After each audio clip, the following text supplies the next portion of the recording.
fans. Welcome to the Cavs Pick and Roll Podcast, a podcast for diehard fans by diehard fans. I'm Alex, and I'm here with Corey. Well, Corey, is there trouble in paradise? I think there is. First of all, it's freezing outside. It is so freaking cold, Alex. And my wife's car heater died on her. So, Oh, no. so was driving around the night and in a car with no heat. The minivan. The minivan, yeah. The G-Wagon. Yeah, the G-Wagon, yeah. We call it the swag wag, and it's kind of lost its swag without the heat. And, I'd say so.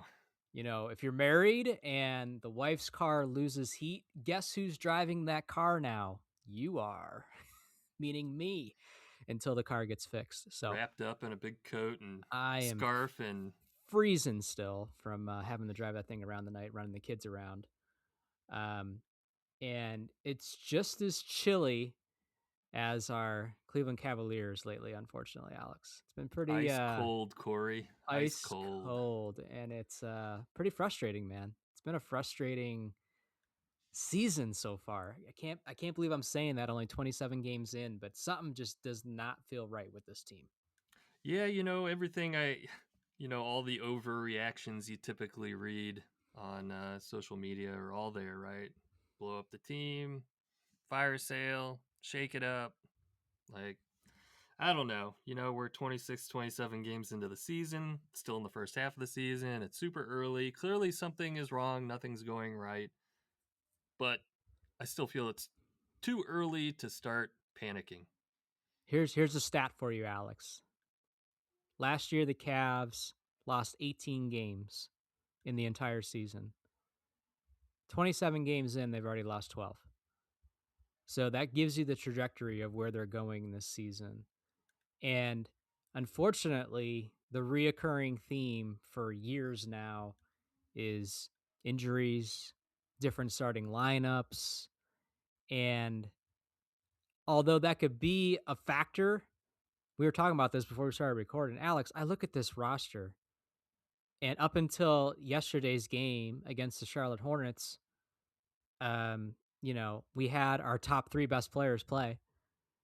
Donovan Mitchell, Darius Garland, Evan Mobley, DeAndre Hunter still running around out there. I mean, like, we have enough good players on this team to where they should still be pulling out some wins.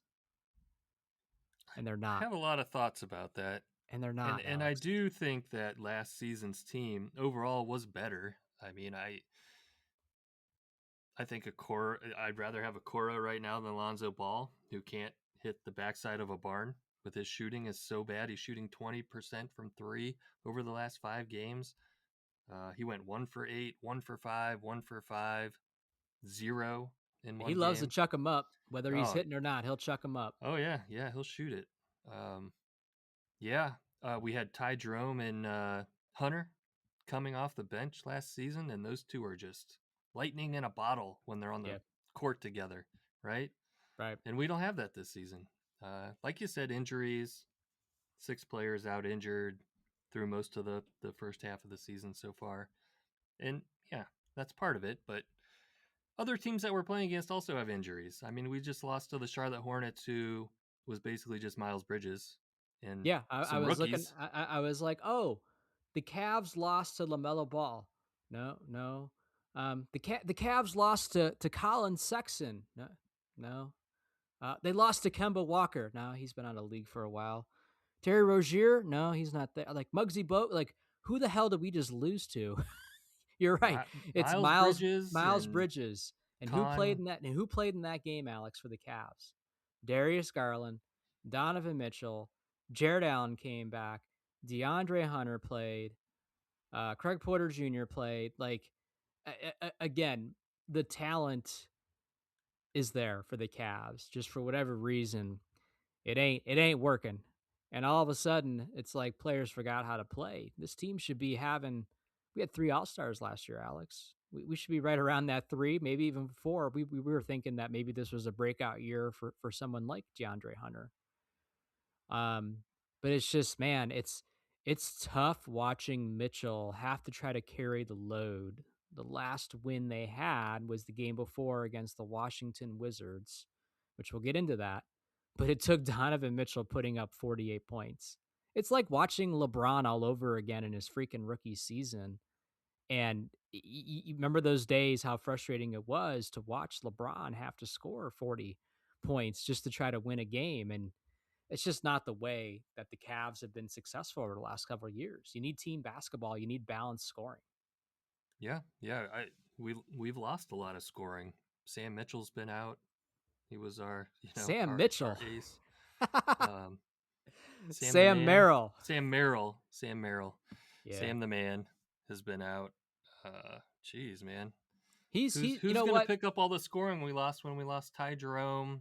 He was good. He was always good for 15 or so. Okoro was good for 8. Lonzo I Ball doesn't make anything. I will say, I think people underestimate the Sam Merrill injury. He started off the season so hot from the 3-point line, came off your bench, has one of the quickest releases in the NBA, and, was off to a great start to the season and was making an impact. And you don't have that now, right? And when you have Lonzo Ball shooting 20%, give me that Garland stat you threw at me right before we started recording. He wasn't much better than Zoe. What was he? 28%, I think you said. On the season, he's shooting 28% from Yeah. 3. Yeah. So I mean, Donovan Mitchell is probably knocking down the most threes, right? But nobody else is really stepping in to fill what Sam was doing earlier in the year, right? And that's huge. That's huge. And you're still missing guys like Max Strus, right? Which I do think will help when he does come back. But when is he coming back? We really haven't heard a ton there, right? And we've had a lot of injuries. Jared Allen missed 9 games. The Charlotte game was his first game back. Felt like he was on a minute restriction. Got blocked, I think 3, maybe 4 times by Charlotte center. Mm-hmm. Really wasn't able to make an impact, right? Jared Allen's also shooting his career low. He is. He's down to 56% field goal percentage. It's I like was you're the reading. center, you're within 6 feet of the basket at all times. So how are you only Yep. making half of your shots? I was reading he also is playing the least amount of minutes he has since his rookie season. But Jared Allen, man, I mean, He he's had a usually total of 3 rebounds in that yeah, Hornets game. yeah. No, no, 3 no, rebounds, and you're the center. no impact, right? And he's typically a double double guy. Last year, I even went as far to say that the heart of your team, because everybody else is focused on your big three, but JA was the difference maker because he was under scouted and just benefited from the players that were around him. And this year, he hasn't really been able to get going. And as we talked about with Garland, he's been struggling in and out of injuries, definitely not looking like his all-star form that he was a year ago. So there are a lot of things we can point the fingers at, Alex, as far as what's wrong. But I want to ask, is part of it the coaching? Do we need to start questioning the coaching at this point? The decisions, the rotations, the strategy? Is there anything there that you're noticing at this point? Or is it all injuries slash player play? I don't know. I don't know if it's coaching. I know that, there were reports of a film session that Yes. Kenny had that was supposedly very tough, and then afterward, the players had a players only meeting, and some things were said. So, I mean, there must be more to it than we know, but at the same time, I don't know that it is for sure the coaching. I think Kenny's kind of doing what he has to work. He's using what he has to work with. So many players are out. He had Mobley playing the 5, and Mobley was just struggling playing the center position.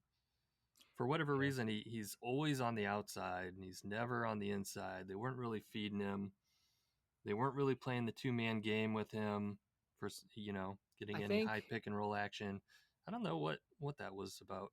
yeah, I mean, naturally you want him to be your 5. I think that's what the Cavs want. I think the reality is he's just not built to be a 5. I think most nights he's going to be undersized from a weight perspective. He just doesn't have enough.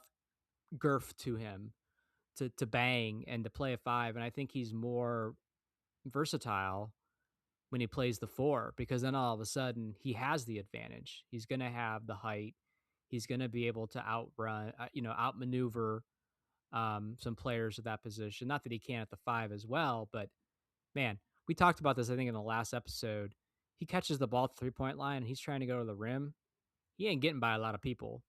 We talked about how Siakam in that Pacers game, that's how long ago this was. It was like the Great Wall of freaking China. He couldn't get around him at all.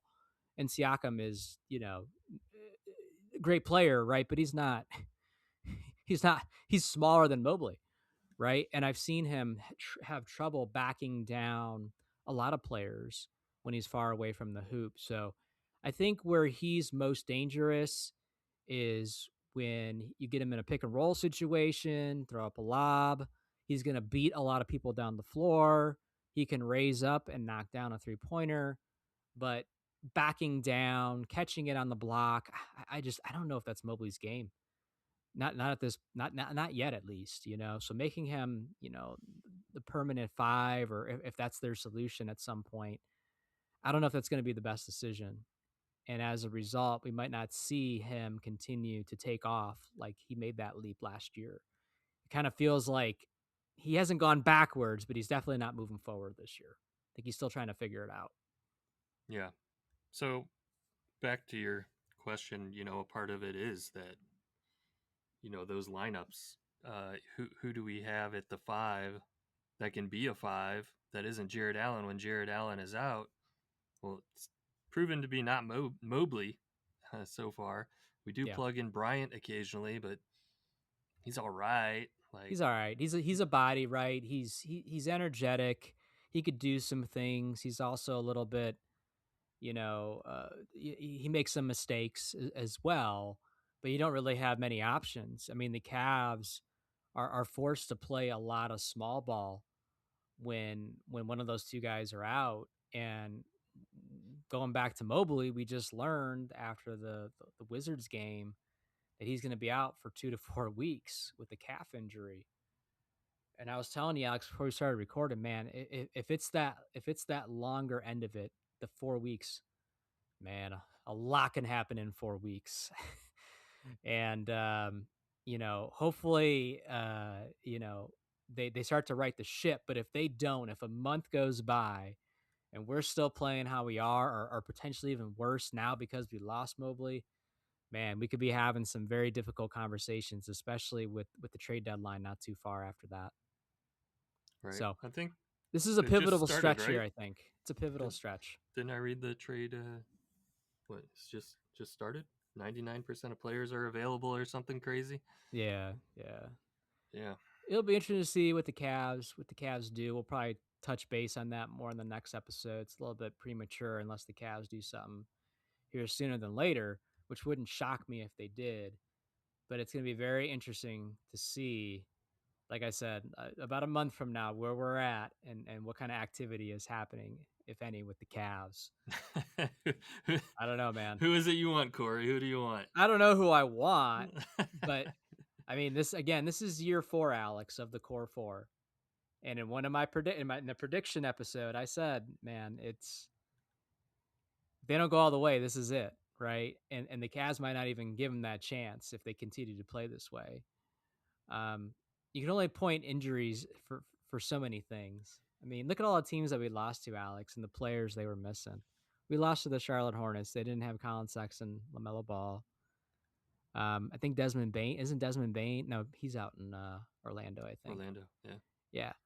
But they were missing their arguably 2 best players.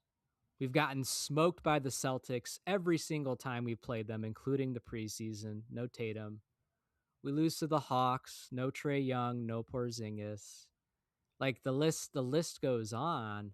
We lost to the Warriors. The Warriors. Who Oh my only God. really had Buddy Hield and Kuminga, maybe. Like, those are all scenarios the Cavs should have been able to take advantage of, because even though during some of those games they had their own injuries, right? Like Allen's out, but you had Mobley, you had Donovan Mitchell. Donovan Mitchell's what, a top 5, top 10 player in the league. Like, in most scenarios, that would be enough. That would be enough. So definitely a lot of things to digest with the Cavs and a lot of things that they got to figure out. And it's really on both ends of the floor too, Alex. The amount of 3-pointers, the Charlotte game, they were talking about how they were the bottom 10 in the league as far as 3-pointers made. And what they hit 5, 6 the first quarter, 7 or 8 by, I mean, like just the amount of 3-pointers that we give up to teams is also astonishing. And we make them look like, they're top 5 3-point team in the league or something like that. And meanwhile, the Cavs are not shooting as great as they have in years past from the 3-point line. So it makes it very tough. And they get down early as a result. And, they're getting down early to bottom feeder teams, Alex. I mean, the Yeah. Charlotte Hornets had 5 wins before that game. Washington Wizards had 3 wins before that game. We had to come back from double digits with Mitchell playing hero ball, basically. Not a lot of effort on defense, mediocre shooting. I don't know what else to say about it. Yeah, It yeah, just hasn't been good. It's just a lack of, I don't know if it's a lack of effort. I don't know what's going on, but it has been really piss poor. yeah, yeah. Is there anybody in the rotation that is maybe getting too many minutes, or is there someone else that you'd like to see get a chance a little bit more consistently? Or I think last time we talked about Tyson and Tomlin doing a nice job. Um, and you can only rely so much on them, right? We can't ask Tomlin to go fill Evan Mobley's role, right? You can't go ask Tyson to go fill Darius Garland when he decides he wants to miss a couple games. You know what I mean? They're only gonna, you got to have realistic expectations. But is there anybody else you could think of on the roster? You're like, man, why isn't that person getting some more run? Honestly, not really. I would have said Jalen Tyson, but they've been giving him a lot of run, and he's been Yeah, really good. His defense is great. He's an efficient scorer. Yeah, I think he's doing everything he can do. I yeah. don't, Tomlin's playing all right. Bryant's playing okay. Craig Porter's been playing really well. But it's just not enough. It's not enough to beat these other teams. No, no, it's not. And I'm looking at this Charlotte game. Dean Wade plays 32 minutes, gives you 14 points, not bad. 8 rebounds. That's solid, even though he was a minus 11. Ball played 32 minutes, gives you 8 points, couple assists. Thomas Bryant gets 14 minutes, put in 10 points for you. So I mean, guys are chipping in, but it's not enough to tip the scale in our favor. Kirk Porter Jr. only played 4 minutes in that game. Proctor got some run, but yeah, it's just man, I think it just comes down to effort at this point, and I hope it's not mental. I hope it's not in their heads because that's tough, right? And the Cavs just need to string some wins and build some confidence. Not to jump too far ahead here, but I mean, looking at their schedule, Alex, they, they've actually been playing against subpar teams or teams that are again missing players. Before the Warriors game, when they beat the Spurs, they didn't have Wemby that game. And next 2 games, couple games here, they're going up against the Bulls in back-to-back games. They started off hot this season, have cooled down as of late. They'll come into those games, play aggressive. They played us aggressive earlier in the season, and we'll see what happens there. But typically, that should be games that the Cavs would win. They'll get another shot at the Hornets after that, the Pelicans, before they face off with the Knicks here on Christmas Day.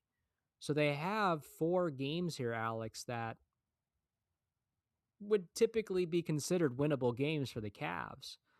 But I think we're going to see real quick, again, this is an important stretch in my opinion. And it starts with these next couple games because the schedule gets a little bit tougher after that. Right. Absolutely. I mean, we're we're kind of pissing away a whole bunch of games that we should be winning, Exactly. and there's just Exactly. no So excuse for it. even though I somewhat agree, it's early in the season, but man, this is a huge window that can make it very hard to recover even though we're less than 30 games in. The Cavs need to turn it around and real fast. They can't take 15, 20 more games to figure it out. They'll be too far behind at that point, in my opinion. if you look at the standings, and I know it's so early, but I already played the standing game, Alex. They're the eighth seed right now. And to be fair, I mean, everybody thought the East was wide open this year. And it feels like it kind of is, right? I still don't believe the Pistons are the best team in the East, even though they've been sitting at the top all year long. But Alex, every team, the top 9 teams this year, as of today, are above 500 ball, which that's not the norm. Out west, only the top 7 teams are playing above 500 ball right now. So the East is more competitive as a result. And like I said, the Cavs can't take too much longer to figure things out. Otherwise, they're going to get too far behind some of these teams. And we're talking, bottom half of a playoff seed fighting for 6, 7, 8, 9. You don't want to be doing that. There's too many good players, too many star players on this team to be in that kind of situation.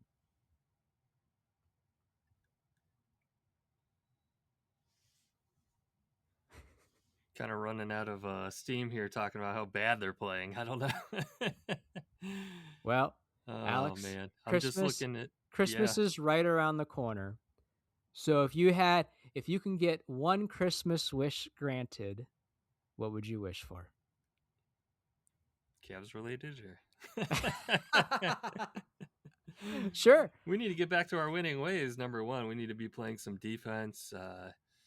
This Hornets game, what killed me was that they battled back to get into overtime. Donovan Mitchell actually had a nice little open mid-range Hmm. jumper that could have won that game, and he missed it. He only had 17 points in that game. I think he actually had an off night that night. He did. Doesn't that is super rare. But it went into overtime. We couldn't score the ball a single time, a single possession in that entire 5 minutes of overtime. It's tough. That's heartbreaking. I mean, it's At home. to sit at home to sit there and watch that. The crowd starts booing him. Donovan Mitchell, says I was a fan once. I would boo us too. Yeah. That's yeah. It's not the It's first bad. time they've been not the first time they've been booed either. And if they continue to play the way they are, they'll probably continue to get booed, which is obviously not a great look. But I think, yeah, that's very frustrating to battle all the way back, go scoreless in OT. That tells you how kind of dysfunctional the offense is right now.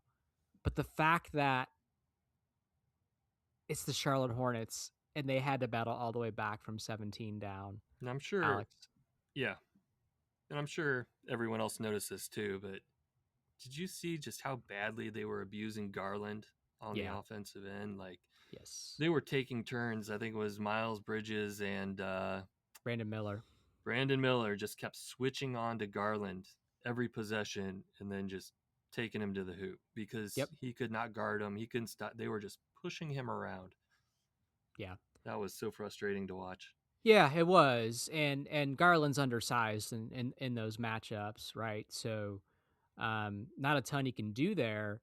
And this is where, you had Jared Allen back in that game, but again, he wasn't able to make a big impact. You didn't have Mobley there. You kind of didn't have your second line of defense when you're undersized guards, whether it's Garland, Mitchell, whoever, get beat, right? That's what's made us so great on the defensive end is having, 2 7-footers waiting for you if you do beat our guards. And yesterday there was just very little protection at the rim. And yeah, Garland was kind of abused yesterday. Um, we got out rebounded 53-46 yesterday in that game, Alex. Yeah, So that's been pretty common too with all these games. Just the lack of rebounding, the lack of boxing out, other teams yeah, getting offensive rebounds over and over and second chance points. It's just killing us. It's just yeah, a lack of effort. it's a lack of effort for sure. Um, and it's just so bizarre. It's so bizarre because yeah, you lost Ty Jerome and you lost Akuro. Besides that, you have the same team outside of the other new faces you brought in, right? And the faces that you brought in are not part of your starting lineup or your core rotation.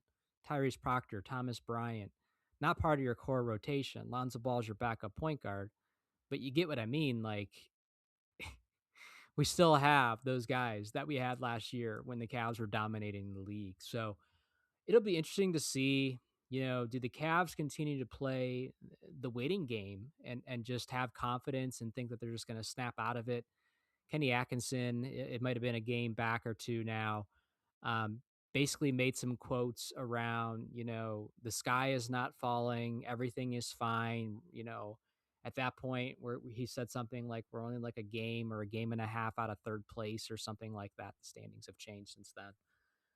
But, at some point, that fluff talk doesn't go very far. The effort when, actions speak louder than words, and the effort on the court just hasn't been very, very good, like you said. Yep. So where do we go from here, Corey? What's the answer? Well, it'd be nice if the Cavs can freaking get healthy. And the Evan Mobley news does nothing to contribute to that. And I was just looking up the injury report. Sam Merrill, there really hasn't been a timeline on him. Um, all I've seen is that it's been a slow recovery. He's frustrated, etc. Max Drews still don't, nothing on him. Larry Nance Jr. has been out for quite a while now as well. That's another kind of rotational big that could be helping tremendously right now. But even with those guys out, again, you still have very talented players on this team. And I'm not ready quite yet, Alex, but I'm starting to entertain the idea of tweaking the starting rotation. And I'm wondering if Hunter needs to go back to coming off the bench just to provide some spark, some offense in that second unit. I don't know who replaces him. I'm not thrilled with Dean Wade. I'm not thrilled with. I don't want Tomlin to, like. I don't know who replaces him. I don't know how they do it, but I'm wondering if that's the next chess move that needs to be played. If again we don't start to see some improvement here, is tweaking the rotation. Yeah, it's worth a try. We've seen quite a few different lineups Kenny's been experimenting with. I don't know. Nothing seems to work so far. Yeah. Are What's you at a point, Alex, where you would entertain some roster moves? I think there are some players that yeah, I would entertain it. I wouldn't entertain Mitchell. I don't think I would entertain Mitchell. I don't think I would entertain anything that is considered like the core 3, core 4 guys though. Like I don't know that I want a full shakeup, but it might take that. It might. If you want a big player, you got to trade a big player. Absolutely. And for me, anybody but Mitchell, I'd entertain at this point. Um, because it, like you just said, it may take that. You're not going to all of a sudden improve because you move Max Struess. Nice player. Hope he comes back. Like what he's done so far in a Cavs uniform, but he's whatever that return is not going to be the difference maker, right? And I do worry that what is that timeline for Mitchell mentally of like, okay, this is what my fourth year in Cleveland. We continue to not get over the hump. I'm in my prime, but in another year or two, I'll be starting to go down the other way. And I'm not. At what point does he start to question his belief in this team? And what I don't want to see the Cavs do is continue just to sit on their hands, right? Now, I'm not saying you need to shake and do a fire sale tomorrow or anything like that, but you have to start showing some signs of uh, awareness that we're not where we want to be. And luckily, Donovan Mitchell isn't like the past best player we've had on the roster, where you always felt that pressure. Donovan Mitchell continues to say the right things after every game. He took the blame for that loss against Charlotte. I think LeBron would have been saying something different back in his day, and we'd be seeing trade demands and all sorts of cryptic stuff going on. So the Cavs are lucky in that sense, Alex. But I do wonder, what does that mental timeline look like for Mitchell, and does it go beyond this year if they continue to fall short? and the Cavs do nothing about it as far as roster changes or anything like that. Yeah, looking at the salaries, I do think strategically there would be a good reason to move some of the players. I mean, you Yeah, got DeAndre Hunter on the books next season for 26 million. it's a DeAndre lot. Hunter for 26 million. It's a When lot. I would start rather seeing Jalen Tyson get some of those minutes. So I could see a move involving maybe one of the core players, maybe Hunter. We are 22 million over the second apron. Yeah, So I think there's that to consider, that if we're not in, we are in win now mode. There's no doubt about it. We're in win now mode. So right. being over the second apron is not surprising. And I think it's something that will continue to be even after the trade deadline for sure. So I would say, all signs are pointing towards something happening. Yeah, I think so. I was reading some articles. Jared Allen's name's been thrown out there. We saw Dean Wade come up throughout the season. You said you were seeing crazy rumors on Darius Garland. I think we'll continue to see that up until the trade deadline. When a team is struggling and they have quote unquote star caliber players on their team, there's going to be a lot of rumors, a lot of media around that, and I think that'll continue until the Cavs either right the ship, make a move, or the deadline comes and passes. But yeah, I do think that'll be a factor as well. Is the second apron, and the Cavs need to be under. They can't be over it all the time, right? Especially if we're not just winning championships year after year. And that could be another reason, motivation, if you will, to make some moves as well, especially if the Cavs continue to play the way they are. All right, let's play NBA trade machine here for a second. Oh yeah. How about Mobley and Hunter for Giannis and Kuzma? I was wondering. I was gonna ask, what would it take? And would you entertain that, Alex? Giannis coming out. Giannis on a little injury right now, right? But it could also be a little bit of, you know, feels like that season's a little bit lost for that team, and he's trying to figure out. They're trying to figure out, what do we really want to do moving forward here? I think Giannis has been very unmotivated to win in Milwaukee anymore. I feel like he's kind of checked out. Checked out, yeah. He wants to win. He might be a little sore. I don't know that he's injured, but he is not that interested in playing in Milwaukee at the moment. Are you I doing that think he's trade? still a great player. He's got a ring. He knows what it takes to win a championship. Something that we need on our team, on the Cavs. So yeah, I would entertain that deal. Yes, Mobley's great. He's young. He's still rising. We still don't know for sure what his ceiling will be. Yep. Defensive Player of the Year last season. At the same time, we're in win now mode. We just saw Mobley play several games here. First quarter of the season, and he's been timid. He's getting pushed around. He couldn't play the five. He's settling for 3-pointers. He's not dominating in the paint.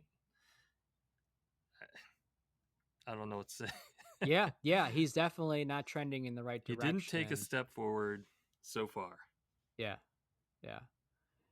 It's interesting, man. But I mean, I don't know how many teams around the league or what other packages could be offered for a player like Giannis.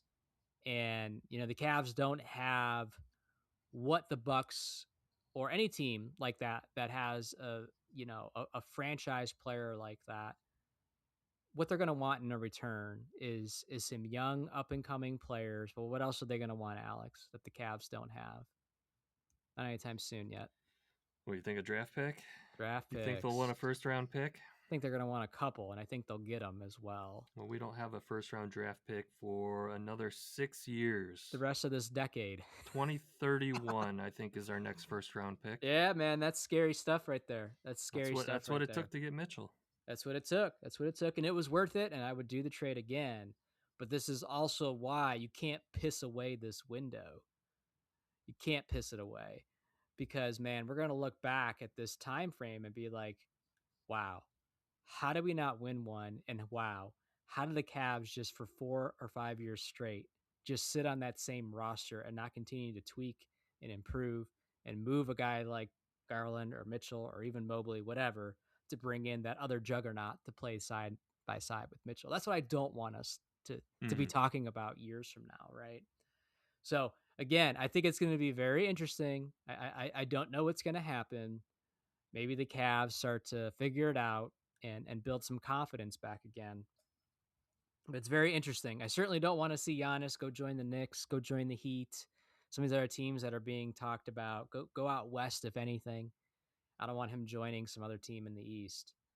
And listen, every trade deadline, there's always, some other drama. There'll be some other big names that, get moved or at least part of rumors and stuff. And the Cavs, I think, are going to be right in the mix, at least as far as the rumors. I think so. I think they're doing it to themselves, right? Like they're putting themselves in the rumor talk, and there's a lot of names swirling around, a lot of teams looking to make moves. Yep. I've heard Anthony Davis, LaMelo Ball. What about LaMelo and Lonzo on the same team? There we go. Nah. Zion? Ja Morant possibly on the trade market. Ja Morant. Yep. So Ty Jerome can take over finally out there. Has he even played yet? I know he's been injured. I don't even think Ty's played. Zion's always on the in the rumors. None of those names get me excited though. The only one that does is Giannis.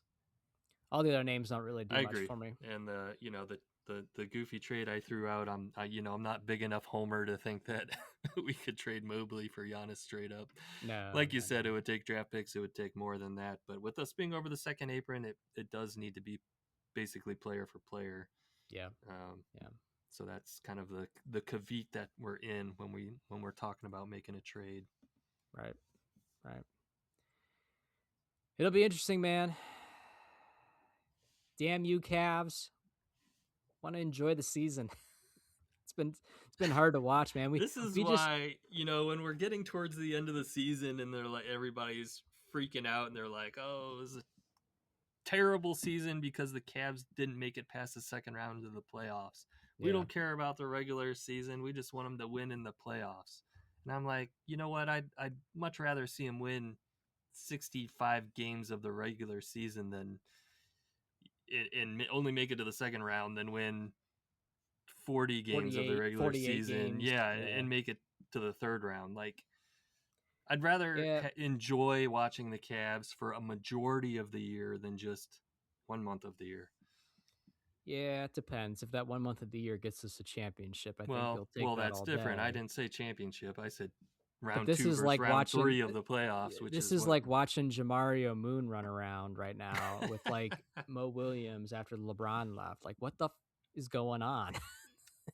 Yeah. Like, that's what makes it frustrating, is that this is a second apron championship caliber team with plenty of talent. And, they can't figure it out right now. To be fair, I don't remember what the record was, but I do know the Pacers, who went to the championship last year, and, cases can be made, that championship could have went either way if there wasn't for the injury on Halliburton. But at this point in the season, they were around where the Cavs were at. They were not in a good spot either. So I don't know. Like you said in the beginning of the episode, it's very early. There's still a lot of basketball left. It's just not what you want to see your team going through. And I don't think anybody was thinking the Pacers were a championship contender / quality team at the start of last season, to where a lot of people picked the Cavs to come out of the East. A lot of people did nationally, and I'm looking at the Thunder out there, who finally had their second loss. Man, they're just killing teams. And I think they're going to repeat. I really do. As long as they stay healthy, man, they look like the team to beat. And, man, I just want to see the Cavs get back to Cavs basketball again and climb their way back out of the hole that they put themselves in. Yeah, I'm with you on that. Yeah, that's start winning some games, damn it. Yeah, start winning some games, dude. I don't even have anything else. We didn't even talk about any games. We didn't even go into any stats. I can't even do it, Alex. I know. I don't know if I want to talk about any game. We lost 6 out of the last 9. What's there to talk about? I asked before we started recording. I'm looking at when's the last quality win? you have to go back to the Clippers game, which was on November 23rd. I would argue that was their last quality win. It was the first game Kawhi returned, but the Clippers were pretty good at that point standing wise, and the Cavs dominated. And any other wins since then, the Pacers, the Spurs without Wemby, the Wizards after it took Mitchell 48 points and coming back in the last minute, like none of those games you could brag about. So you have to go pretty far back to get a quality win. And And I don't even know if Alex, the Clippers are a quality win, man. You might got to go farther back than that. you The might have Clippers have to. fallen apart since then. They've They only got have. 6 They have. wins. At that point, The Chris Paul though, drama. their record, I was like, holy crap, I didn't realize the Clippers were doing that good. But even though we're not playing against top tier teams here, Alex, with the Bulls and the Hornets and stuff here, man, here's your opportunity to get some quality wins. Go get some wins against these teams. Build some confidence. That's what I want to wrap the end of 2025, Alex. And then don't get smoked on Christmas Day, please. Don't make that an embarrassing game, please. Dear God. Wait, who are they playing Christmas Day? The Knicks. The Knicks. Oh, God. I knew it was going to either be the Knicks or the Pistons. And it's in New York on top of it. Nationally televised, first game of the day. So at least we'll have already opened our presents by then, Alex. So could be a sad day. It could be. It could be. All right, Alex, let's wrap this one up. And let the Cavs know where they can follow us and connect with us. Follow us on Twitter at Cavs Pick and Roll. Shoot us an email, cavspickandroll@gmail.com. Follow us on Facebook, Instagram, Tumblr. Watch this episode on YouTube.